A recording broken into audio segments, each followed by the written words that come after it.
রবিবারে গপ্প। এখানে পাবেন ভূত, গোয়েন্দা, হাসি ঠাট্টা ও কৌতূহল। আজকের আমাদের গপ্প পবন পাত্রের লেখা গণেশ মূর্তি চুরি রহস্য। এটি ডিটেকটিভ অরিন্দমের তৃতীয় গল্প। গল্পের সমস্ত চরিত্রই কাল্পনিক। গল্পের কিছু চরিত্রের সঙ্গে যদি বাস্তব জীবনে কোনো চরিত্রের নাম মিলে যায় তাহলে আমাদের ক্ষমা করে দেবেন। আমাদের উদ্দেশ্য কাউকে অপমান করা নয়। শুরু হচ্ছে গণেশ মূর্তি চুরি রহস্য।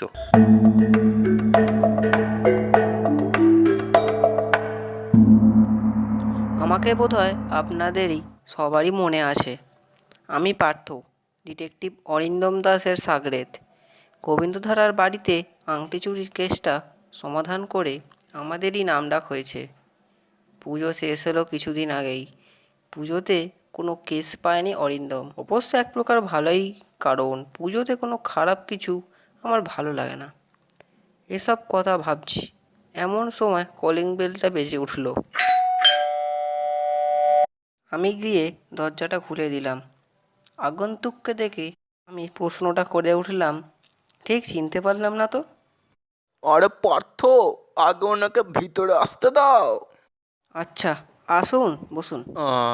Good evening mister Das. আমার নাম সুভাশিস রায়চৌধুরী। সরি, অ্যাপয়েন্টমেন্ট করে আসতে পারিনি। মিস্টার সোম, মানে শ্রেয়াস সোমের মুখে আপনাদের নাম শুনে আপনার কাছে এলাম। আপনিই তো প্রাইভেট অজ্ঞে, হ্যাঁ, আমি প্রাইভেট ইনভেস্টিগেটর অরিন্দম দাস। ভদ্রলোকের মুখে শ্রেয়াসের নামটা শুনে বুঝলাম সে আমাদের কাজে সত্যিই খুব উপকৃত হয়েছে, এবং এটাও বুঝতে পারলাম সব মক্কেলেই যদি এভাবে আমাদের সুখ্যাতি করতে থাকে তাহলে জীবনে আর মক্কেলের অভাব হবে না। আগে আমার বাড়ি 7-5 বালিগঞ্জ রোডে। আমার এখানে এলেন কেন? না মানে আমার পেশাটা তো বুঝতেই পাচ্ছেন। বলছি, ইয়ে, স্মোকিংয়ে প্রবলেম নেই তো? আমি স্মোক করি না, কিন্তু আপনি নিশ্চিন্ত মনে করতে পারেন। এই বলে ভদ্রলোক পকেট থেকে একটা পাসিং শোয়ের প্যাকেট বার করে সেটা ধরিয়ে বললেন,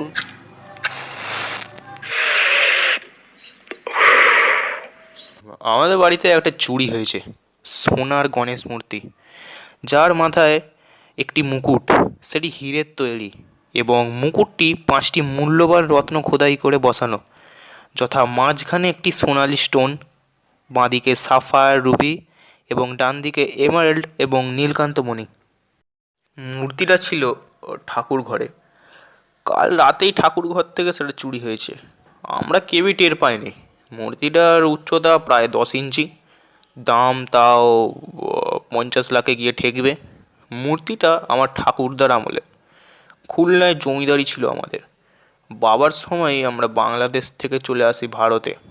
এখানে এসে বাবা একটা ট্যুর অথরিটি খোলে। সেই ব্যবসায় এখনও চলছে। আপনার বাড়িতে এখন কে কে আছে? ও, বাড়িতে লোক বলতে আমি, আমার একমাত্র ছেলে, নাম পঙ্কজ। হঠাৎ পরশু ফিরে এলো। ও নিউ সাউথ ওয়েলসে একটা ইঞ্জিনিয়ারিং ফার্মে গত 2 বছর কাজ করছিল। পুজোয় আসেনি, কোনো বছরই আসে না। পরশু আমায় এসে বলল এখন পার্মানেন্টলি এখানেই থাকবে এবং ব্যবসার হাল ধরবে। এছাড়াও বাড়িতে আছে একটা চাকর, একটা ড্রাইভার, আর কেউই নয়। ঠাকুরদা ঠাকুমা মা খুলনাতেই মারা যান, তাই হয়তো বাবা ওখান থেকে বাসা উঠিয়ে চলে আসেন এখানে। স্ত্রী মারা যান 18 সালে। বাড়িটা আমারই তৈরি। আমাদের ঠাকুর ঘরটাও বেশ বড়, এবং সেখানের মূর্তিগুলি আকারে বেশ বড়ই। প্রত্যেকটাই প্রায় 4 থেকে 5 ফুট হাইটের। সেই মূর্তিগুলি যদিও মার্বেল দিয়ে তৈরি, কিন্তু গণেশের মূর্তিটা ছিল সোনার। সত্যি কথা বলতে এই মূর্তিগুলোর সামনে ওই গণেশের মূর্তিটা এত অতিরিক্তই ছোট যে সেটা সাধারণত চোখেই পড়ে না। অরিন্দমের কী মনোভাব জানি না, কিন্তু আমার মনে হয় ভদ্রলোক প্রয়োজনের অতিরিক্তই বকেন। আচ্ছা, কে কে ওই মূর্তিটার কথা জানে? আমাদের বাড়ির 4 জন, আমার কিছু রিলেটিভস আর আমার এক বন্ধু শঙ্কর। আমাদের ট্যুরের ব্যবসা এবং শঙ্করের হোটেলের ব্যবসা। বিভিন্ন ট্যুরিস্ট স্পটেই তার হোটেল আছে, তাই ওর জন্য আমার ব্যবসায় অনেক সুবিধা হয়। কাল বিকালে ওর সঙ্গে আমার একটা মিটিং চলছিল আমাদের বাড়িতেই। ও 7টা নাগাদ বাড়ি ফিরে যায়। আচ্ছা, ও কি ঠাকুর ঘরে ঢুকেছিল? হ্যাঁ, ওকে তো কালই আমি আমার ঠাকুর ঘরে নিয়ে গিয়েছিলাম। তারপরে আমরা ওখান থেকে বেরিয়ে আসি। শঙ্করও বাড়ি চলে যায়, আমিও ঠাকুর ঘর লক করে দিই। ঠাকুর ঘরের চাবি কার কাছে থাকে? চাবি আমার কাছেই থাকে। পঙ্কজও জানে না আমি কোথায় চাবি রাখি। ওই দরজা ছাড়া ঘরে ঢোকার আর কোনো রাস্তা নেই, জানলা টানলা কিছুই নেই। একটা ছোট ভেন্টিলেটর আছে, ওখান দিয়ে ছোটোখাটো পোকা ছাড়া কিছুই ঢুকতে পারবে না। চাকর ও ড্রাইভার কি বিশ্বস্ত? হ্যাঁ, চাকর আর ড্রাইভার দুজনেই বিশ্বস্ত। এদের দুজনেরই মাইনে 15,000 টাকা। আপনার মনে হবে মাইনেটা একটু বেশি, কিন্তু আমার টাকা আছে আর সেরকম কোনো আমার খরচাপাতিও নেই, তাই এদের মাইনেও একটু বেশি।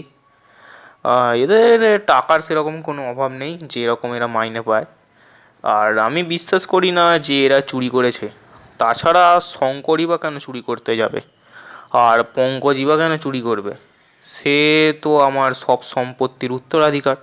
তাই কিছু বুঝতে না পেরে শেষে আপনার কাছেই এলাম। বেশ তো, এখন 10টা বেজে 25, তাহলে দুপুরে আপনার বাড়িতে লাঞ্চের আয়োজন করুন। আমি পার্থ এবং শঙ্করবাবু আসবো সেখানে, এবং তারপরে চোরের সন্ধান পাওয়া যাবে। আপনি এবং আপনার ছেলেও যেন উপস্থিত থাকে। বেশ ভালোই তো। আমি ঠিক 12:30 নাগাদ আপনাদের জন্য গাড়ি পাঠিয়ে দেব। এখন তবে আসি। এই বলে সুভাষিসবাবু বেরিয়ে গেলেন। উফ, তুমি কি ভাবছো জানি না, কিন্তু ভদ্রলোক প্রয়োজনের বেশিই কথা বলেন। ওই জন্যই বোধহয় ওনার আংটিটা চুরি গেছে। যদিও গোয়েন্দার কাছে একটু বেশি বললে কাজের সুবিধাই হয়। তা পার্থ, তোমার কি মনে হয় কে চুরি করেছে? দেখো, যেহেতু ঠাকুরঘরটায় ঢোকার কোনো রাস্তা নেই, তার মানে এমন কেউ চুরি করেছে যে দরজা দিয়েই ভেতরে প্রবেশ করছে। এক্ষেত্রে আমার মনে হয় চোর ভেতরের লোকই। শঙ্কর নামক লোকটি তো সুভাষিসবাবুর সঙ্গেই ঘরে ঢোকেন এবং ওনার সঙ্গেই ঘর থেকে বেরোন এবং বাড়ি চলে যান। সবচেয়ে বেশি সন্দেহ হচ্ছে পঙ্কজ রায়চৌধুরীকে। শেষে মক্কেলের ছেলেকেই সন্দেহ করে বসলে? সন্দেহ না করার কারণ কি? যে ছেলে এতদিন দেশের বাইরে, যে ছেলে বাঙালির সবচেয়ে উৎসবের টানে দেশে ফিরে আসেনি, সে হঠাৎই দেশে ফিরে এলো কেন? আর ওর ফেরার পরেই তো চুরির ঘটনাটা ঘটে। হতেই তো পারে বিদেশে শেয়ার মার্কেটে কোনো এক গাদা ধার দেনা হয়ে আছে, আর মূর্তিটার দাম সম্বন্ধে ওর ধারণা থাকবে নিশ্চয়ই। তো যদি পঙ্কজ ওই মূর্তিটা চুরি করে থাকে, তাহলে অবাক হওয়ার কিছুই নেই। আচ্ছা বেশ, তুমি বাড়ি গিয়ে রেডি হয়ে আবার 11:45-এ আমার বাড়ি চলে এসো। আমি ততক্ষণ কয়েকটা কাজ এগিয়ে রাখি। আমরা ঠিক 12:30টায় সুভাষিসবাবুর বাড়িতে পৌঁছে গেলাম। বেশ বড় টিপটপ বাড়ি। বাড়ির ভিতরে ঢোকার রাস্তা নুড়ি পাথর দিয়ে বিছানো। বাড়ির বসার ঘরে ঢুকে দেখলাম সুভাষিসবাবু ছাড়া এখানে আরও 2জন অচেনা ব্যক্তি। আসুন আসুন, এই জায়গায় বসুন। এ পঙ্কজ, আমার ছেলে। পঙ্কজ, এরাই সেই গোয়েন্দা যাদের কথা বলছিলাম। পঙ্কজ নামের অচেনা ব্যক্তিটি বলে উঠল, nice to meet you sir. আর এনার সঙ্গে পরিচয় করে নি, ইনি শঙ্কর। নমস্কার, আমার নাম শঙ্কর চট্টোপাধ্যায়। সুভাষিসদার মুখে আমার কথা শুনেছিনি। কাল সন্ধ্যাবেলায় মূর্তিটা দেখে গেলাম। আজ সকালে খবরটা শুনে খুব মনে খারাপ লাগলো। একবার ড্রাইভার ও চাকরের সঙ্গে কথা বলবো? যথারীতি ড্রাইভার ও চাকরকে ডাকা হলো।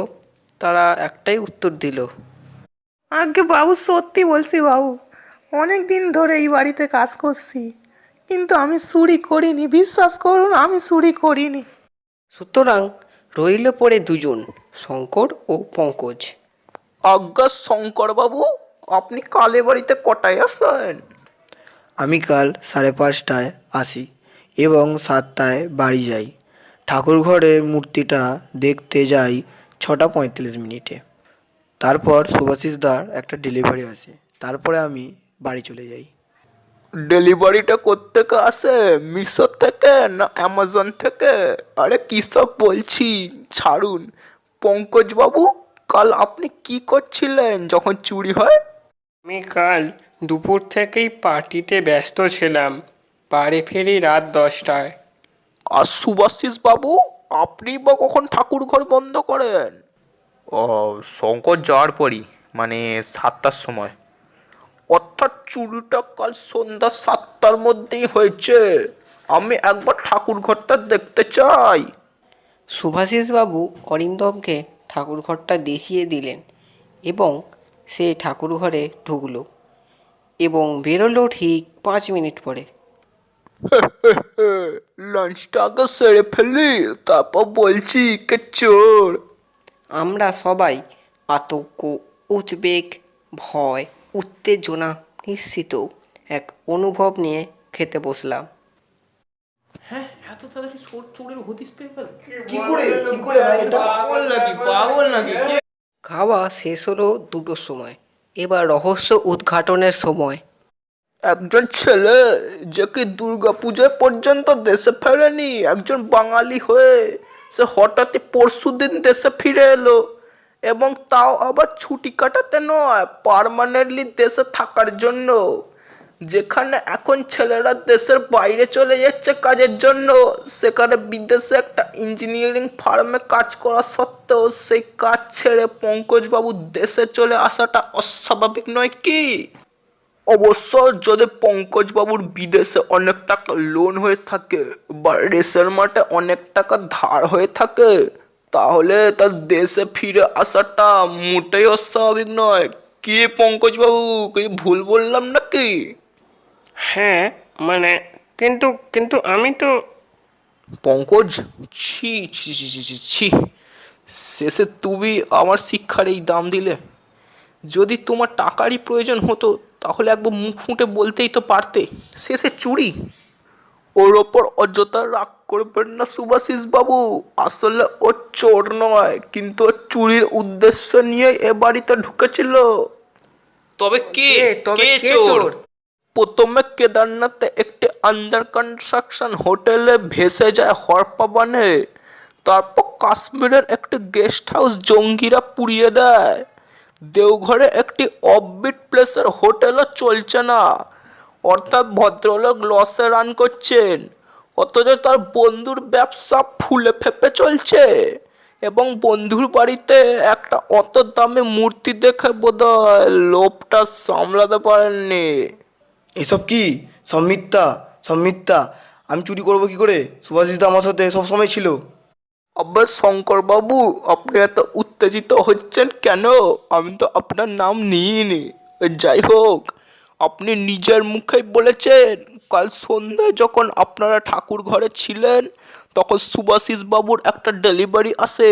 সেই ডেলিভারি নিতে যখনই সুভাষিস বাবু বাইরে যান, ঠিক তখনই আপনি সুযোগের সদ্ব্যবহার করে মূর্তিটাকে পকেটস্থ করেন। ঠিক বলছি তো?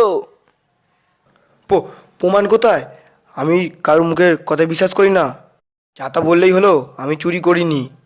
মূর্তিটাকে পকেটস্থ করার সময় একটা কাঁচা কাজ করে ফেলেছেন শঙ্করবাবু। দেখুন তো, এই ভিজিটিং কার্ডটা আপনার নাকি ঠাকুর বেদির সামনে ফুলগুলির মধ্যে ঢুকেছিল। আমাদের সবারই তখন চোখ কপালে। শঙ্করবাবু কিছু বলতে গিয়েও বলতে পারলেন না। আরও প্রমাণ আছে অফিসার। বলা মাত্রই ইন্সপেক্টর ঈশ্বর, চার কনস্টেবল ও সঙ্গে একটি অন্য লোক ঘরে প্রবেশ করলো।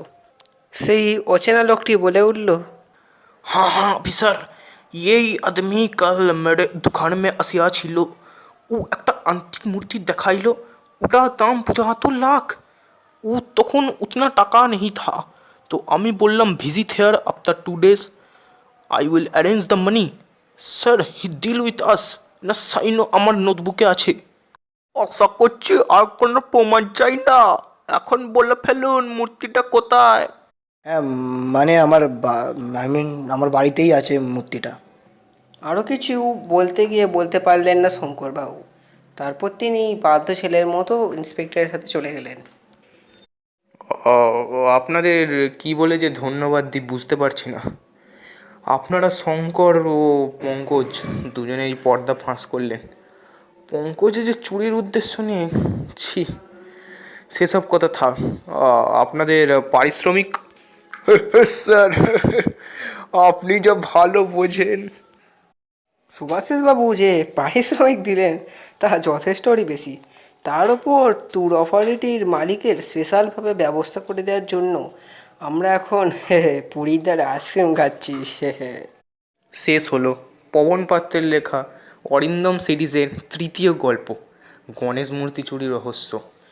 গল্প পাঠে ও পার্থর চরিত্রে অর্ণব, অরিন্দম সুভাষিস রায় চৌধুরী সোনার দোকানের মালিক, ইন্সপেক্টর ঈশ্বর ও চাকর বাকরের চরিত্রে আমি পবন, পঙ্কজ রায়চৌধুরী অর্ণব দাস, শঙ্কর চট্টোপাধ্যায় সূর্য, সূত্রধার আমি পবন, শব্দগ্রহণ অর্ণব, এডিটিং পবন। তো আজকের মতো শেষ হলো রবিবারের গল্প, আপনার গল্পের প্লেলিস্ট। ফিরবো আবারও এক নতুন গল্প নিয়ে। ততদিনের জন্য গুড বাই এবং সবাইকে জানাই শারদীয়া প্রীতি ও শুভেচ্ছা।